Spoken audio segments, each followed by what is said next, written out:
famous investor from the Shark TV show, Kevin O'Leary, said that he wishes that Trump would have gone further and charged 400% tariffs to China. Why? Because China has never actually adhered to the treaties for the World Trade Organization, WTO. None of the climate stuff.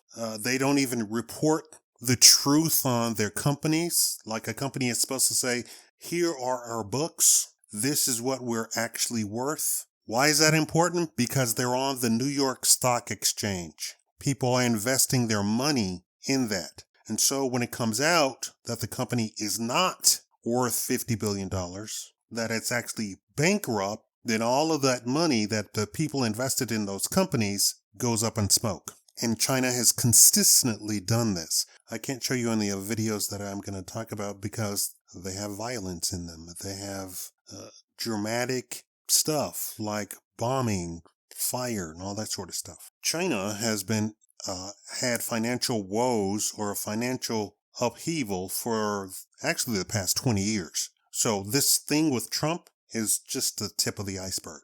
It's not even the tip of the iceberg. It's just the cherry on top. China has been eating our lunch like the bully in kindergarten every day since Bill Clinton admitted them into the World Trade Organization. I don't know why he did that. I'm assuming that Bill Clinton got something out of it because America sure didn't get anything out of it. China was not on par with the people inside of the WTO. None of the countries who were in the WTO were anywhere near what China was at the time. China was a third world country. But because the United States is the United States and Bill Clinton was the most powerful man in the world, he said China gets in. And so they said, okay. China from the very beginning started conniving, stealing intellectual property, ignoring trademarks, ignoring copyright, ignoring all of that stuff. So they would steal it, take it, reverse engineer it, make it themselves,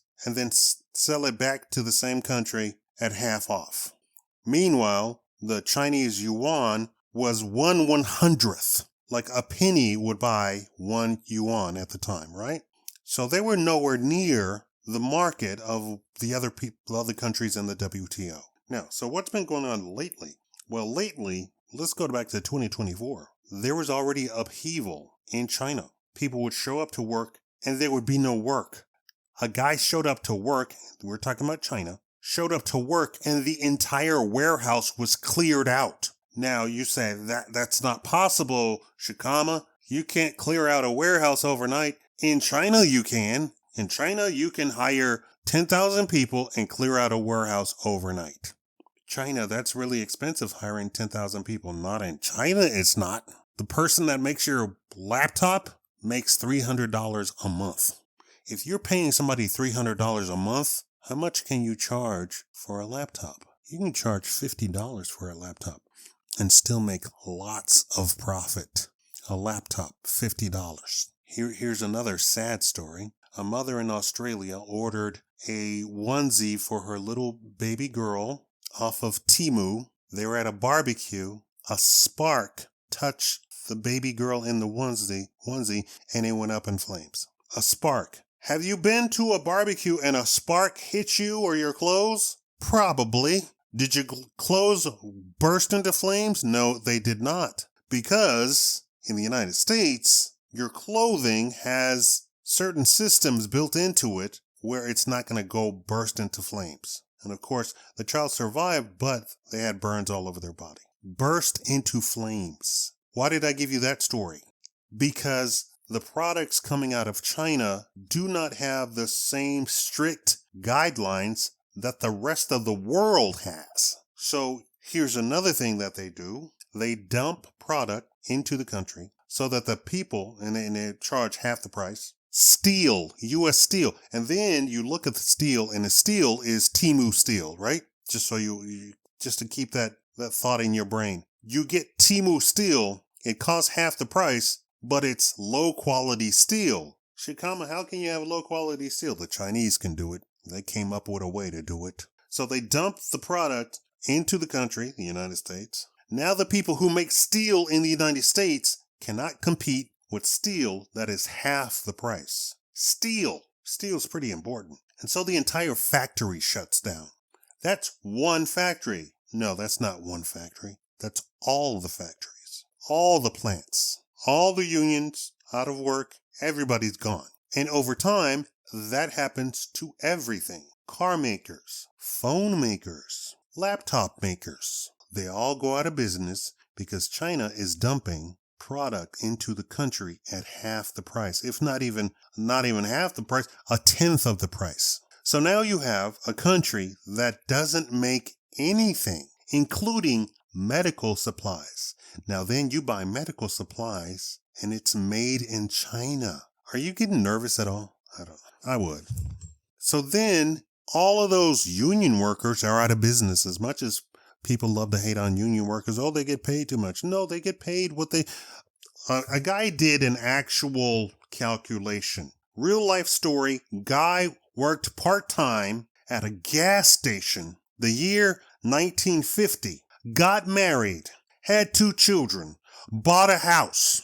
He then calculated how much would you have to make if you wanted to equal what that guy made in 1950. The calculation came out to a staggering, eye-watering $350 an hour.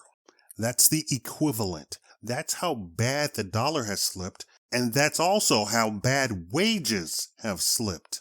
Wages have gone down, not up. When people say, oh, wages have increased, no, they haven't. The dollar is worth much less, even from last year.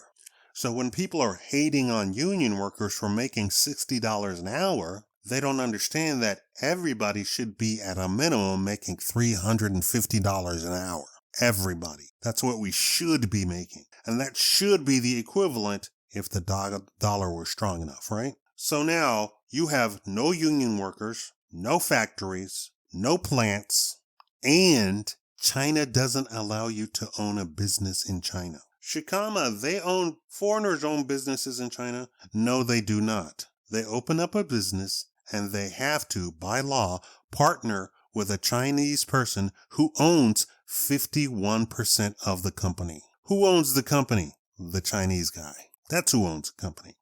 Also, if the CCP, the Communist Party, doesn't like you, they have a law that says that they can go in and declare you an enemy of the state and take everything in your factory, everything in your plant, all of your intellectual property, everything, all of your records, everything, all of your business dealings, everything, records, everything.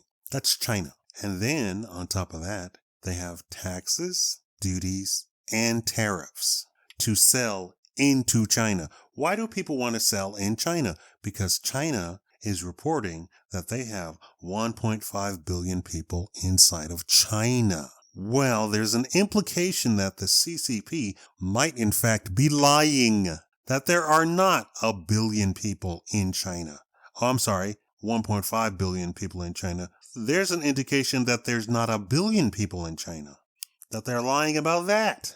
They're in entire empty cities. So satellites overhead see a bunch of cities, but they're all fake cities. Nobody lives there. Nobody. Not even the dogs. Nobody lives there. They went in, created an entire city, and nobody lives there. This is China. So then Trump comes up with, we need to do tariffs, and we need to actually fix this entire Chinese debacle that has been going on since Clinton. We paid into China to make them the number 2 economy in the world.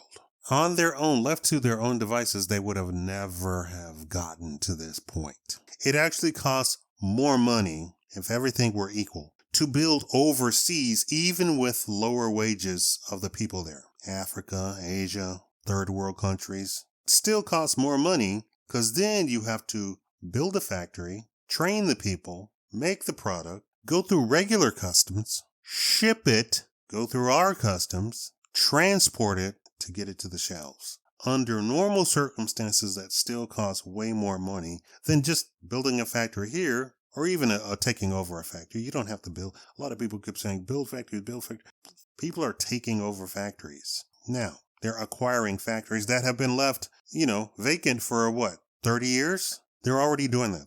They started doing that. They had promises to Trump before he even took office. Okay, so what's been going on in China? China has been suffering from real estate stuff for the past about 5 years. We're talking about real estate like that you're kicked out of your house, they come and take your house and kick you out. Then you have the stuff that happened with the 19 stuff. You know what I mean, 19?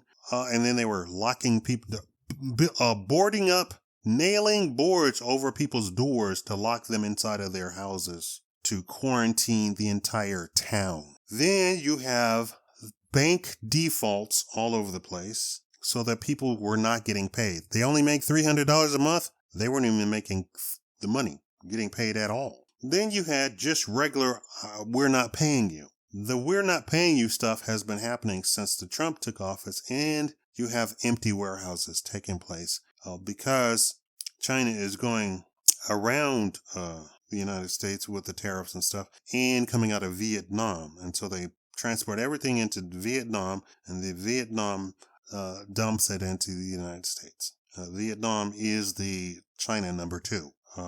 It's funny, South Korea was the China number 1, but they, I guess, are more honest than China. So we built up that population, and we have intellectuals, we have trained people. So now South Korea is no longer as cheap as China. That happened 20 years ago. So China turned into China 20 years ago. When I say China turned into China, I mean cheap place, cheap labor, cheap factories. And because they have the tariffs, so now the company had to, if they wanted to sell into China to 1.5 billion people, they had to move their factory into China so that to avoid all of the tariffs. And that's where we are. That's what's going on. And so then she upped the tariffs, and so Trump finally responded. And it's at 145% tariffs on Chinese goods imported into the United States. And I believe they did that to Singapore, Vietnam, China. There was 3 different countries that they were all Chinese based. I don't have that off of the top of my head. So that's where we stand now. And she is not coming to the table to Trump because he wants to save face, but he's also having a debacle. It seems that the Chinese economy has imploded, and they're holding their breath. And investors in the United States who are keeping tabs on China are holding their breath, thinking that it's going to fully just be destroyed economically. And then politically, people are holding their breath, waiting for the Chinese people to do the reaction that everybody is suspecting that they're going to do, which is overthrow the Chinese Communist Party. And there you have it. Thank you all for watching. Like the video, share the video. Sharing the video does more than even liking it. You simply copy the URL and just post the URL wherever you want to. Send it to whoever you want. Thank you all for watching.